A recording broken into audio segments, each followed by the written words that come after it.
if something like this happens to you, you automatically go into panic mode. This is the first thing that probably happens. I don't care how. I can't say this. If you're a pretty strong dude, I saw Jocko Willink. I don't know if you know this dude on YouTube. Jocko, he was like, "Hey, I contracted the virus, so hey, I'm here, still rocking. You know, been busy." And in the comment sections, you know, because Jocko Willink is like the real life Chuck Norris, and in the comment sections, people were like, "Hey, did you hear this? COVID-19 contracted Jocko Willink, and so COVID-19 was rushed to the hospital in the ICU." So all of a sudden, so many people contracted the virus, some YouTubers that I'm following. And, you know, when we talk, when you contract the virus yourself, you hear all these stories and, you know, in our surroundings. And it was crazy. It was crazy. So we did everything. As soon as I left panic mode, there was even a tear rolling down my eye, because I was like, man, it's the same situation that happened in March 2020. When I had to shut down the whole gym. And good things came out of that situation. Let me tell you, some good things came out of that situation in March. And still it happens again, so you got to shut down the gym again. For 2 days it was closed here. And you don't know what to think. You're scared. You're scared about your reputation. You're scared about what people going to say, what people going to think. You're scared about if people want to even come into the studio again. Now you got to walk around with the mask and all the kind of stuff, no matter where you go, because after you've contracted it and then you leave your house, you got to wear the mask. I got a little accustomed to it, and because that you know, I think that's part of being a human being. You get accustomed to everything. So then after panic mode was done, I did everything that I had to. We did all the measurements. We've ramped up our online coaching. So I'm so grateful that we've ramped up our online coaching, because Angie, she's a beast when it comes to her online coachings. She's doing it so incredibly well. She's the leader of her online the online coaching segment that we have.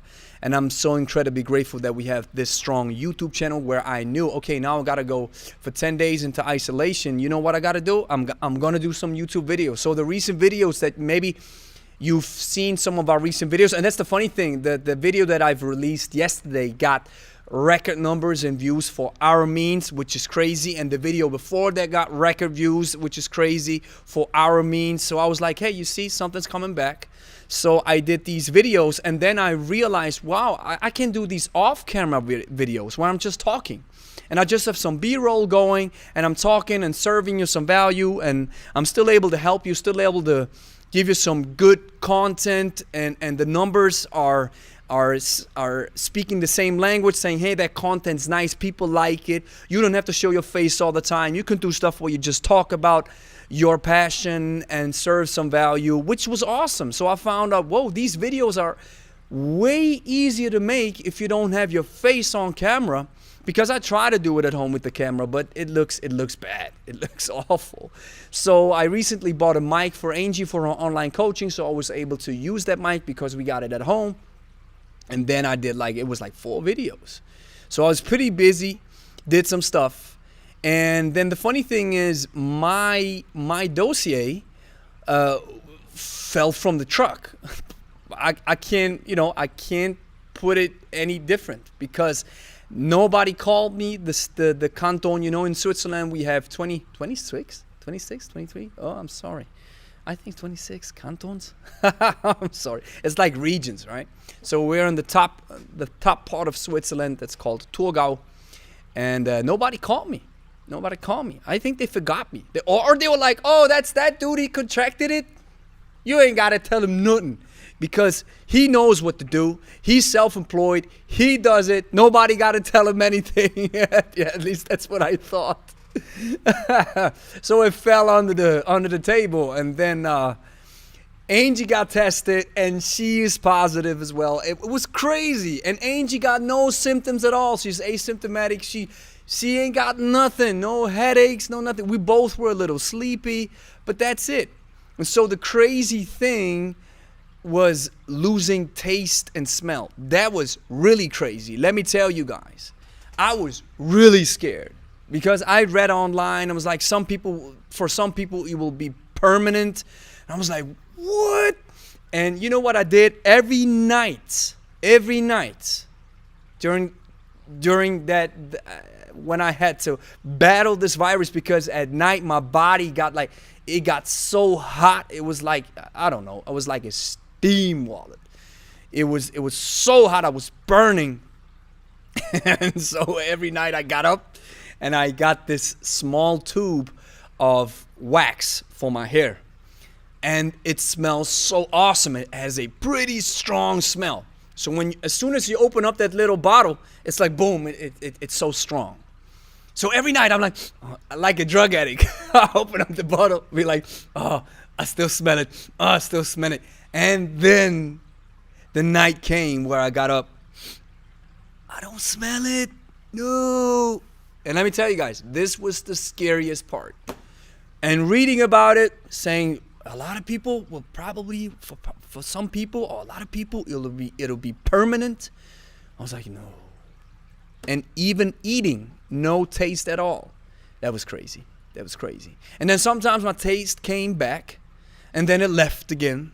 I was like, oh, it's back, thank God. The next day, it was gone again. And wow, it was crazy. So then after a few days, I started working out with the kettlebell. And here's where the power of the kettlebell comes in, guys. Let me tell you guys, you guys know, who subscribe to the channel and watch some of our stuff, we love the kettlebell. We're so highly passionate about that thing. And now, if you're in a panic mode, in a panic situation like this, where you can't leave the house and you have to stay at home and there's nothing you can do, and I asked some of my family members, they got one kettlebell, and I chose the 16 because I didn't feel 100. I feel like I'm at 95% of my energy capacity, still feeling a little sleepy sometimes, but I'm feeling great now, like I never got anything. So then I did some workouts with the 16 kilogram, and I did some small stuff, 10 minutes, 15 minutes workouts with Angie and at home, and it was crazy. I felt like my lungs, as soon as I breathe in, I was like breathing in, and then sometimes I was like, oh, I started to cough, and I was like, ooh, I don't know, little scared. Then a few days passed, and now my lungs are back at it again with 100% capacity. So it's so awesome if you have a kettlebell at home and you're stuck at home, and as soon as you feel ready, man, go ahead, go get your body, go get a workout. 10 minutes, that's fine. Do 10 minutes. Some clean and jerks, some swings. Don't get it complicated. Don't get it confused. And then this is where, we talked about it recently. This is where these crazy, confusing workouts come in. Where like, oh, I gotta remember 6 exercises. Gotta do 10 reps. Gotta do 15 reps.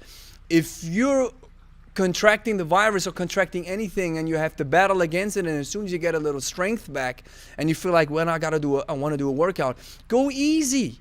Go easy. Choose one exercise. That one day, it was just clean and press. 5 minutes with the left side, 5 minutes with the right side, done. Then some push-ups, done. Don't confuse it too much, because your brain and your body is fighting that stuff. So why not support it with something where you don't have to think about it a lot? And this is another, experiencing this situation. It's like, wow, the kettlebell is where it's at, guys. It is where it's at. So just to put it in perspective, my experience, if I can say that it is true that I got the virus, like I mentioned in the beginning, I don't want to share, I'm not about conspiracy theories. I'm just a critical thinker. So if it is true that the lab gave me a positive test, and because, something that crossed my mind is when you do, in Switzerland, we call it the license for driving. All right, so that's everywhere probably. And what I've heard about is that sometimes they have to, not everybody will make it. Some people there's a certain average that has to fail the test. At least that's what I've heard. I don't know if that's true. But somebody once told me, a certain average has to fail the test, because otherwise there's too much new dudes and new gals on the street, which could be dangerous. Oh, I can't remember the ins and outs. And I don't even know if that's true. I'm just saying, this is something that I've heard. So maybe it was like, well, now we got to ramp up the positivity rate so we can, get some other measurements done. Like I said, no conspiracy, it's just critical thinking. So if I got it, I beat it. And Angie, she got it and she beat it instantly. Maybe the virus was too scared. If you know Angie, guys, let me tell you, the virus is probably too scared to break out, because he will get slapped in the face from Angie, because she can be pretty rough. Let me tell you. So the virus probably got scared. And in my case, it was like, hey, man, I can break out. This dude's fine. But with Angie, I don't want to mess with her. So we both got it. We both beat it. And I'm feeling fine. I'm feeling totally fine. And of course, they talk about all the repercussions that may happen years from now that we don't know if there's anything that may happen. I don't think it makes sense for me to live my life in fear now. I think I beat it.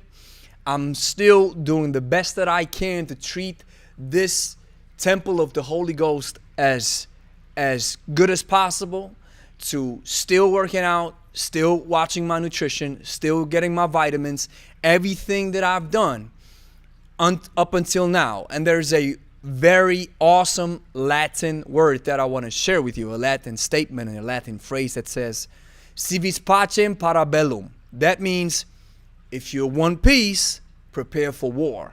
I love this. I'm probably going to get it tatted on my body.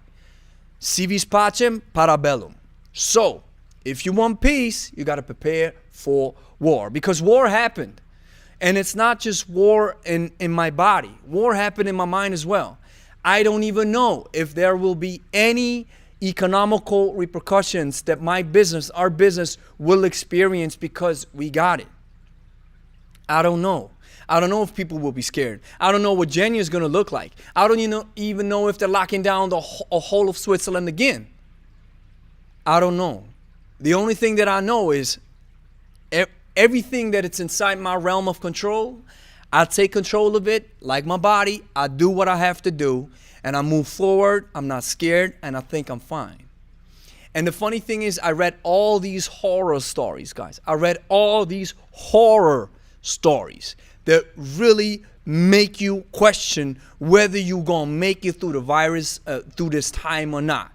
I read them and I was like, I got to stop reading that stuff, because these horror stories were like 4 pages long, where people lost their relatives, lost their father. First, his father was okay. Then his father got rushed to the ICU. Then he died. Then they couldn't have a funeral while he himself was battling and is almost dying as well. And I was like, what?